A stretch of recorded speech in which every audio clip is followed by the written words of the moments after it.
Повеќе од 1/3 од пратениците во собранието, односно 36 народни избраници, воопшто не земале збор од собраниската говорница, тоест немале ниту една реплика, контрареплика или процедурална забелешка. Најактивни во законодавниот дом биле Илија Димовски, Никола Мицевски, Снежана Калевска-Ванчева, Фрсина Ремински. Според извештајот на мој пратеник, за првата половина од 2019 година, бројот на пратенички прашања е низок, односно најмногу пратенички прашања поставувале Ана Лашковска со 9, а веднаш по неа Антонио Милошовски и Сладјана Митовска со по 8 прашања. Поголемиот дел од народните избраници воопшто и не поставувале прашања. Најмногу оправдани отсуства има Мендух Тачи, кој оправдано отсуствувал 39 пати, а по него е Васил Пишев со 36 отсуства. Собранието не може да се пофали ни со голем број на поднесени предлог закони или пак амандмани.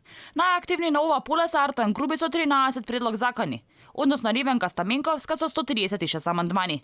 На пленарните седници најмалку присуство имаат Ѓоко Камчев, Али Ахмети и Мендух Тачи, а најмногу присуствувале Тала Џафери, Лидија Тасевска и Татјана Принтовиќ. Во изминатите 6 месеци се донесени 125 закони, од кои 51 од економска област, 53 од политички систем и 21 за јавни дејности, а вкупно се одржани 28 седници.